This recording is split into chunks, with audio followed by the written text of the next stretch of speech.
أعوذ بالله من الشيطان الرجيم بسم الله الرحمن الرحيم.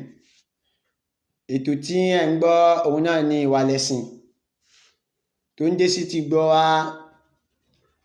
Ẹni tó ṣe agbátẹrù ètò yìí náà ni His Royal Majesty Ọba Alhaji Kazeem Adebukanla Taiwo tí wọ́n jẹ́ olú of Ajura land ní ìrántí ìyá wọn àti bàbá wọn Ajura Kazeem àti Alhaji Safiriyu Kazeem tí wọ́n ti bọ́ sí alkiyama. Ọlọ́máṣà bá wa kẹ́ wọn Ọlọ́run, ọlọ́ba wa ṣe oníkú ní ìsinmi fún wọn Ọlọ́run, ọlọ́ba wa ṣe wọ́n pẹ̀lẹ́pẹ̀lẹ́.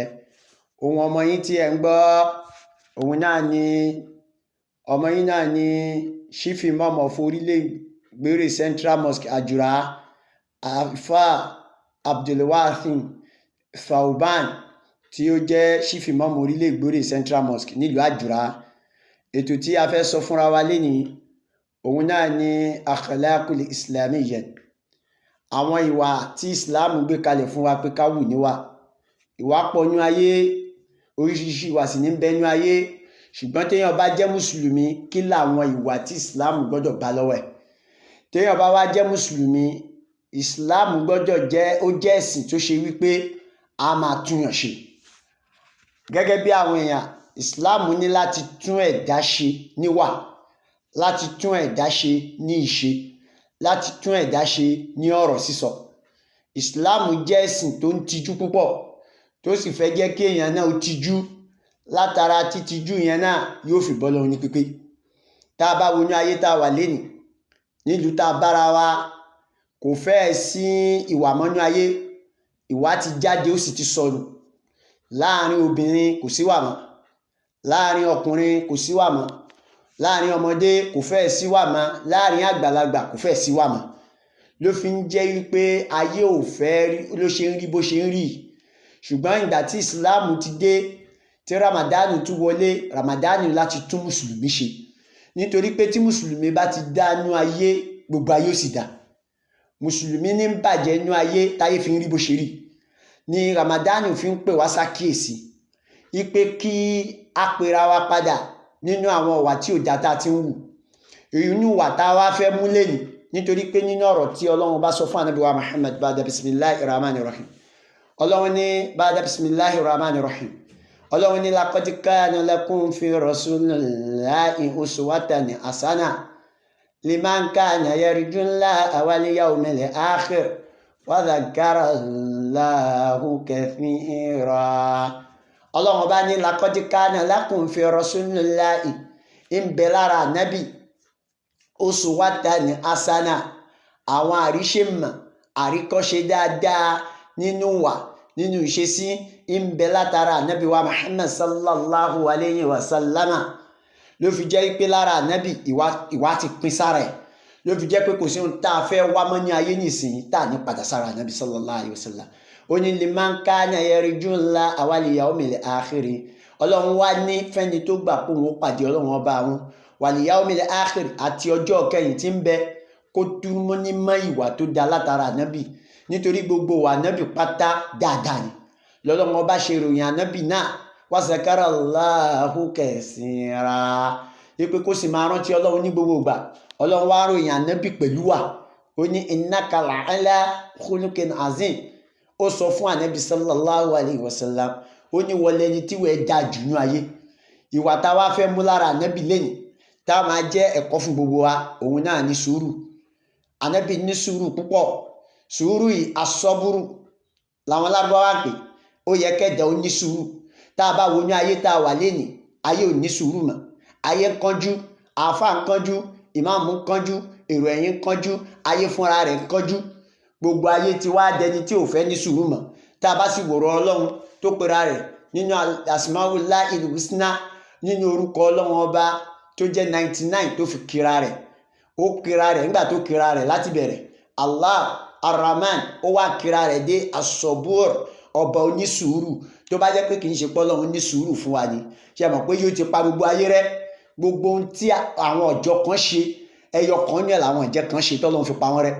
Gbogbo yìí táwa gbé dání nìsín, gbogbo ohun tó fi pa tàwọn ọjọ́ kan rẹ́ lánàá, òun gbogbo ẹ̀ làwa wá kó jọ lénìí ní Nàìjíríà tiwa. Ló fi jẹ́ pé ká ní sùúrù o. Ramadan kọ́ wa pé ká ní sùúrù. Ramadan fẹ́ ká ní ìfaradà ká sì ní sùúrù pẹ̀lú ìfaradà tá bá wà. Kí l'Ọlọ́run bá wá sọ? Ọlọ́run bá sọ fún wa nínú Al-Qur'an ba'da bismillahir rahmanir rahim.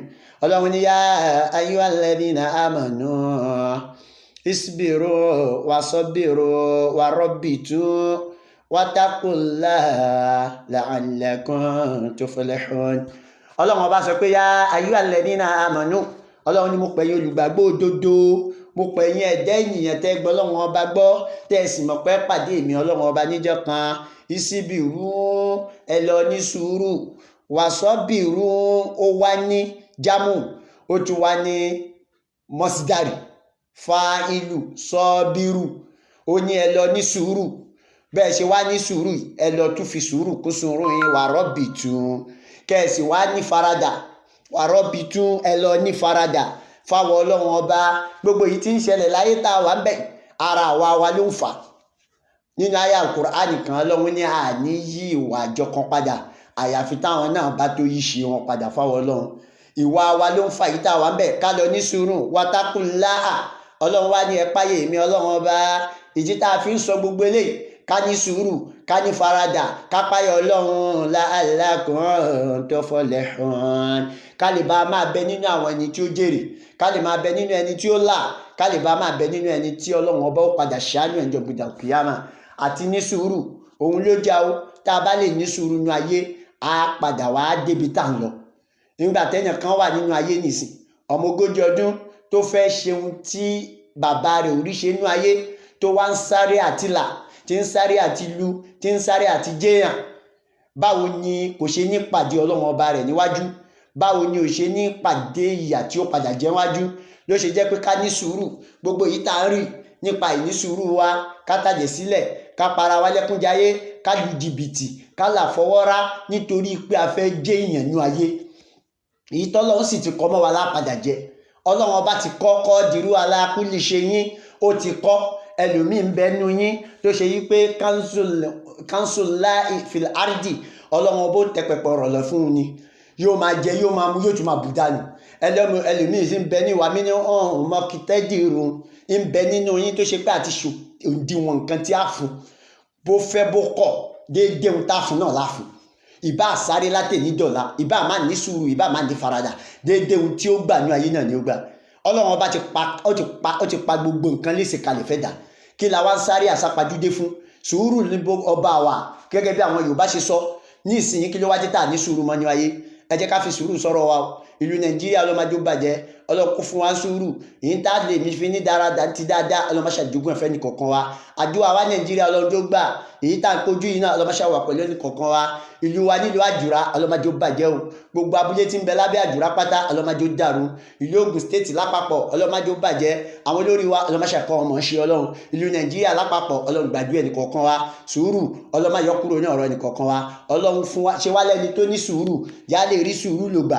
Ẹni tó ṣe agbátẹrù ètò yìí, àwọn náà ni His Royal Majesty Ọba Kazeem Adebukanla Taiwo, tí wọ́n jẹ́ olú of Ajura land ní ìrántí ìyá wọn àti bàbá wọn Alhaji àti Alhaja Mutajero Kazeem àti Safiriyu Kazeem. Ọlọ́run má ṣàgbàdúrà àwọn Ọlọ́run. Báwa musara bá wọn, báwa kẹ́ wọn, báwa gẹ̀ wọn. Gbogbo àwọn ọmọ ìlú Ajura pátá tí wọ́n ń bẹ lókè òkun àti ní gbogbo àyíká yìí tán bá wà, Ọlọ́run má ṣàbáwa gbàdúrà àwọn Ọlọ́run. Ya Kerimu abuni min jafai jali kamuraja kami silin lam